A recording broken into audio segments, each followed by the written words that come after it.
Hi mga kaya natin dyan. So ngayon, may nagpa-request naman sa atin paano daw ikabit yung BMS dito sa last night na ginawa natin battery pack. So yung ginawa natin na last night, ito yung 12 volt and 60 Ah. So kung makita nyo guys is dalawang battery yung nasa harapan natin yan.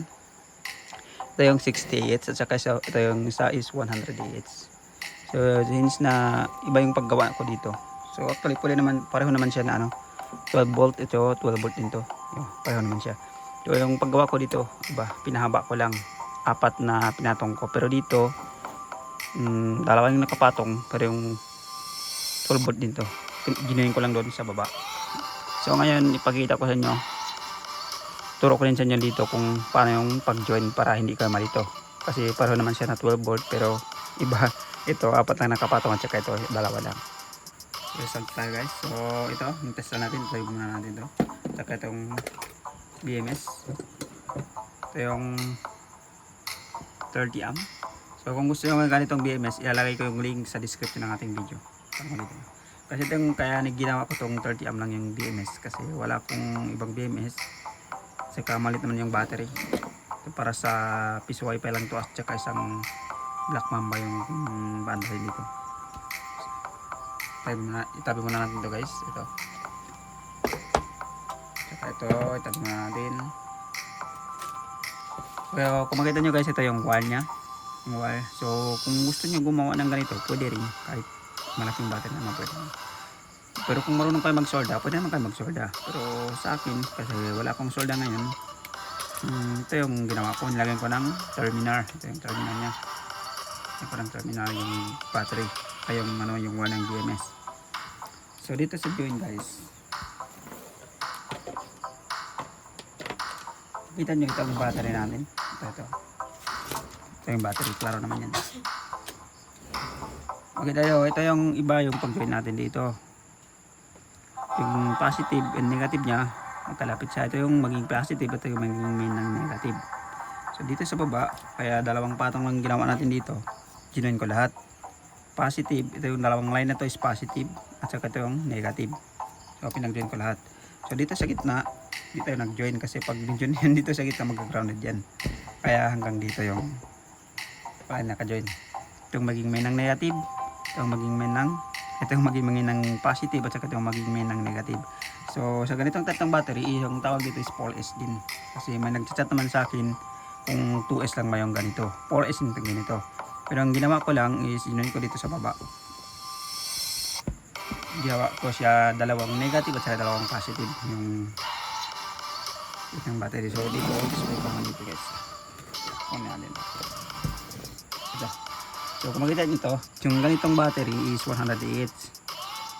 So pagbuko ng dito guys is, ginawa ko is positive lahat. 1, 2, 3, 4, 4S. So 1, 2, 3, 4, 5, 4 parallel din, 4S, 4 parallel.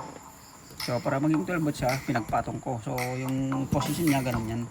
Paano yung position niya? Kaya yung position niya guys. So ang ginawa ko dito is yung nilagay ko sa baba is positive lahat yan. Positive sa post, yung susunod pinagdugtong ko yung battery, pinagdugtong ko lang. Ganito siya. So ito ang ista niya. So ito yung negative, so ganoon ko lang.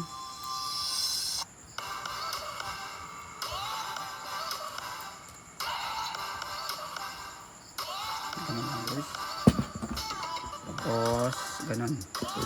So para maging 12 volt siya, ganun yung paggawa ko. Pero yung doon sa kabila, yung ginawa natin iba. Kasi yung yung pinag-join natin, baliktad yung paggawa natin, ganun yung type niya. Ganun yung type niya. Ganun yung pag-join natin. So kung i-join natin dito, sa baba, ito, papunta dito, so magiging 12 volt na yung output niya. Kaya naging dalawang patong ang ginawa natin doon sa kabila, dito sa kabila ito. So yung tuturo natin sa kanya ngayon, yung pagkabit ng BMS.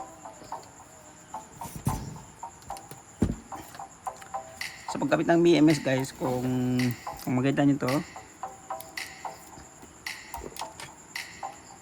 itong wall na blue is papunta sa main ng negative ng battery dito. Ito yung main ng negative. So dito natin ikakabit yung controller or kahit anong isaksak dito. Dito natin ipadaan sa sa negative ng BMS, yung color black. Yung walang blues papunta sa battery. So ito yung maging main ng positive natin. Positive. So dito naman sa pagkabit ng BMS guys. Ang first hahanapin nyo yung negative. Actually pwede naman kahit saan, pero para hindi kayo malito sa negative kayo magsimula. Kasi yung wire nya, kung makita yung wire nya is color red lahat. Kaya kung nagsimula pa lang kayo, mas maganda kung sa color black kayo nagsimula. So i-test natin kung saan dito yung negative. So on lang, test nyo lang. So makita nyo yung 12.7 yung sa test natin dito. So para hindi kayo malito, ikabit nyo muna yung color black dito. Color black. Tapos sinabrahan ko dito yung tabbing wire nyo ganito. Ganito yung style nya.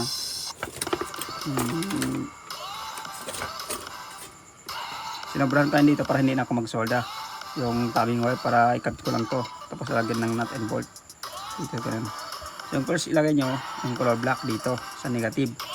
Tapos sunod-sunod naman yan. Ito papunta dito. Sunod-sunod na yan lahat. Tapos yung susunod dito sa wire na to, ito. Yung number 3. So dito natin nilagay sa number 3.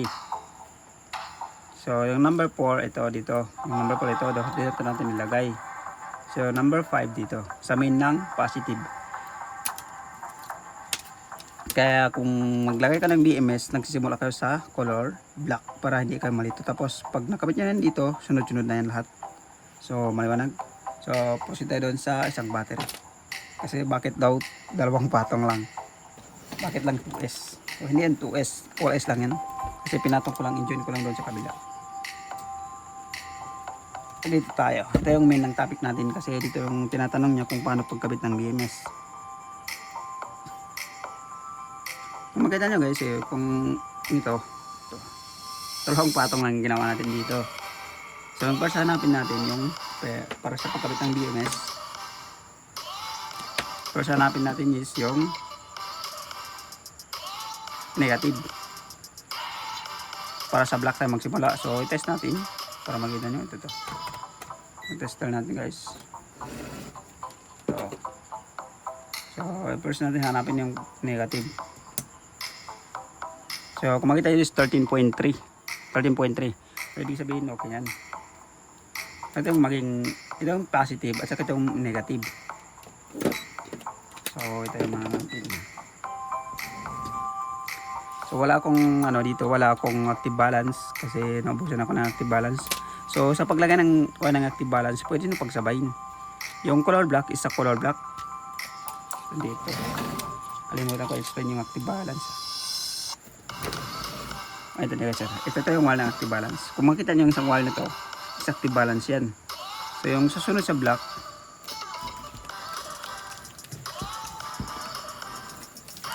yung susunod sa black is color green. So pagsabahan yan, dito yung color green. Sunod-sunod yan pareho din sa BMS kung maglagay kayo ng active balance. Yung yellow is sa number 3. So yung white is sa number 4. Tapos yung red is sa main ng positive sa number 5. So ganoon lang guys. Kaya nyo pinagdikit ko yan. So proceed tayo dito sa ito yung main topic natin. Kasi itong gusto niyang paano yung pagkabit ng BMS dito. So pareho din yan guys, 12 volt din yan kasi 4S din yung ginawa natin dito. Pero yung inano ko lang kasi dalawang positive at saka dalawang negative. Kaya dinuin ko doon sa baba para maging 12 volt. So yung first harapin natin dito is yung negative. So ilagay natin dito yung negative.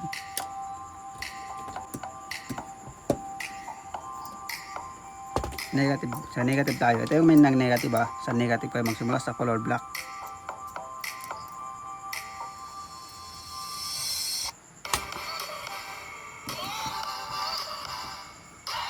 So ang next natin dito is yung kung makita dito yung join dito is pupunta dito yan. So dito natin nilagay yung susunod sa color black. Dito natin nilagay. So kulang ka ng screw. Okay na. Black, tapos susunod yung wire. So dito natin ikalagay. Dito. Ito guys ha. Makita tayo black sa negative. May ng negative. Kasi kung nagsisimula kayo dapat sa negative kayo magsimula para hindi ka malito. Kasi yung wall niya is red lahat. So negative. So sa sunod sa black dito. Yung join niya po dito. So ilagay natin dito.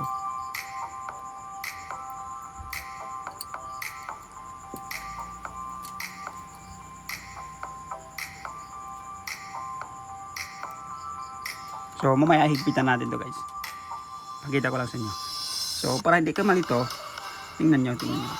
Yung join, yung dito is papunta dito. Dito natin ikabit yung susunod sa color block na wire.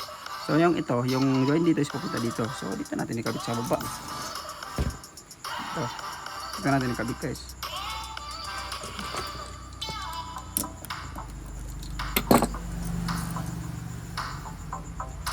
Kita nyo ha, sa number 1 is doon sa min ng negative. Tapos kung papunta dito, ito yung kurugtong niya sa number 2. Ito na yung number 2. So number 3 na tayo. So dito, papunta dito yung ano niya. So, try natin dito guys. Sa number 3 na tayo ha. Sa number 3.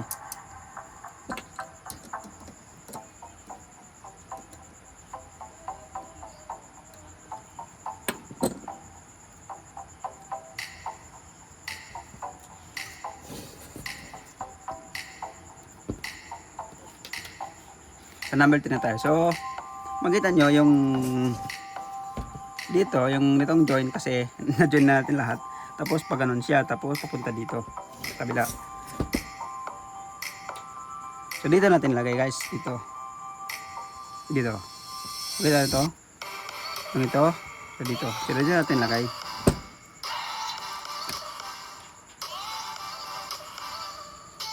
Dito na tayo. 1, 2, 3. So dito sa baba. Ito. Dito natin nakabit guys. Dito. Kung gusto nyo, hindi na kayo mag-solder ng paglagay ng BMS. Magkakat kayo ng tabbing wire tapos susobrahan nyo yung kung ilagay nyo sa battery, susobrahan nyo yung yung tabbing wire, yung tabbing wire para hindi na ka mag-solder. Para may paglagyan ka ng Pero kung sa mga marunong mag-solder, pwede na ka mag-solder. Pero kung para sa akin, mas madali kasi yung ganito eh. So, ikitan lang natin na guys.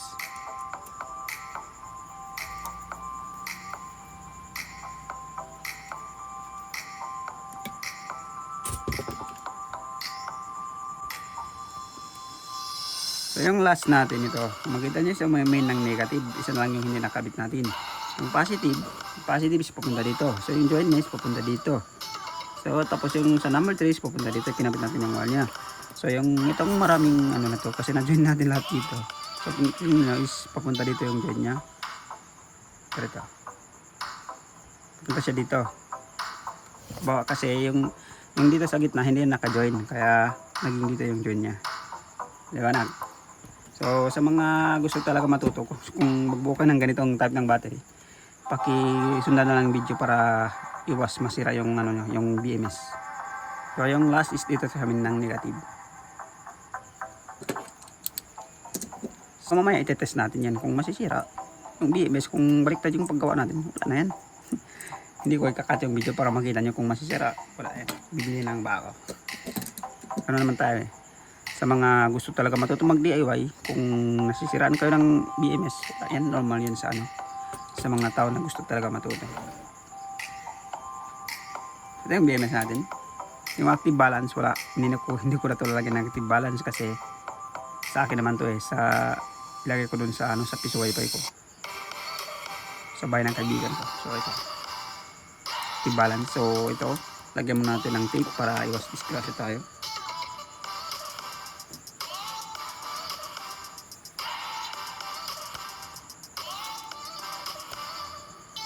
Ito yung tape guys.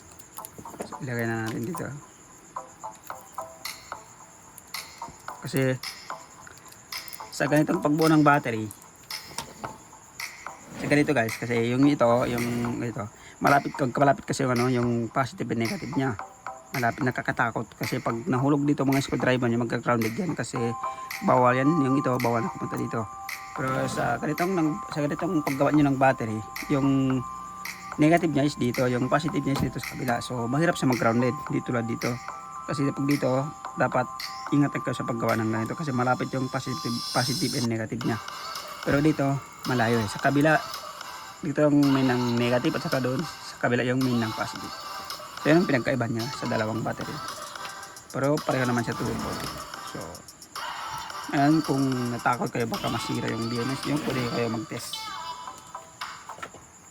Okay lang ito. Tapos ilagay nyo dito yung tester. Kita ko sa inyo kung tamang pag-test. So ilagay na dito sa block, yung color block, kung tama yung paglagay.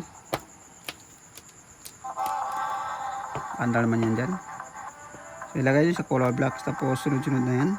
Makikita nyo wala, hindi baliktad yung paglagay natin. 3.3. Tapos sa number 2 6.6. Sa number 3 9.9. So ibig sabihin tama yung paggagawa natin. So number 4, number 5 is 13.3. So hindi baliktad yung paggawa natin. Tama yung paggawa natin guys. So ganun yung pag-check. Dito.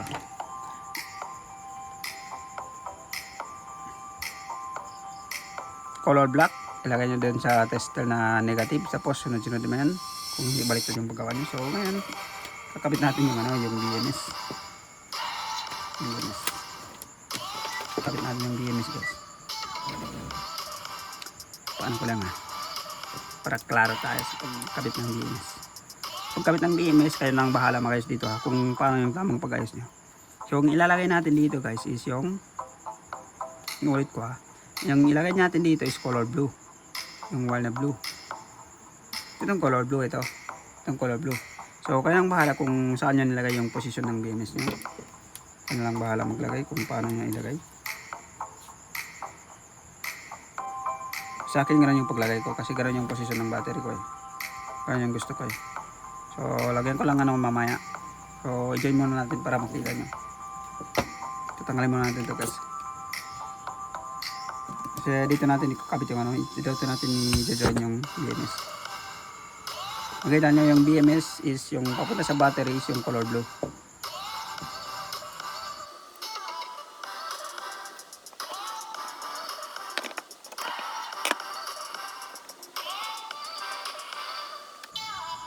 So higpitan natin to guys.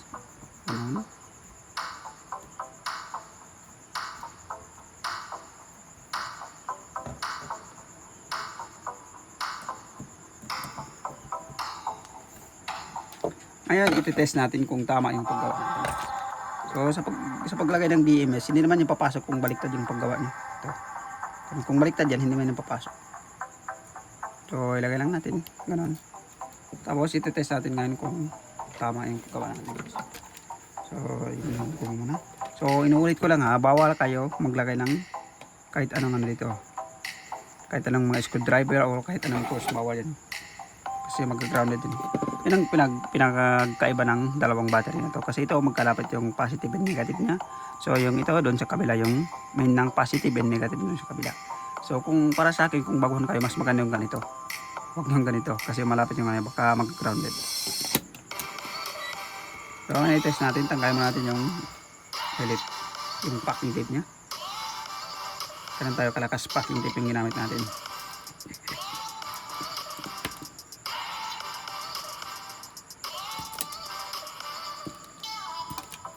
So makita nyo ito, yun ng positive and negative. Ito ang tester natin, makita nyo ba? Kita ba yun? Kita nyo. Oh, klaro. So test natin. Lagay natin dito katsad lang, basta dumikit. So 11.3. Ewan ko kung bakit 11.3 yan. So try natin check dito kasi ginamit ko to kanina, hindi ko to na-charge. 13.3. So baka tulog yung BMS. So gising lang natin mamaya. Basta makita nyo lang kung paano yung paggawa. Okay na siya guys. Nasa 13.3. So ibig sabihin tama yung paggawa natin. So ngayon i-explain ko sa inyo kung ipakita ko talaga sa inyo kung paano yung paggawa. Baka masunog pa yung battery. Baka masira pa yun. Kunin ko man yung camera.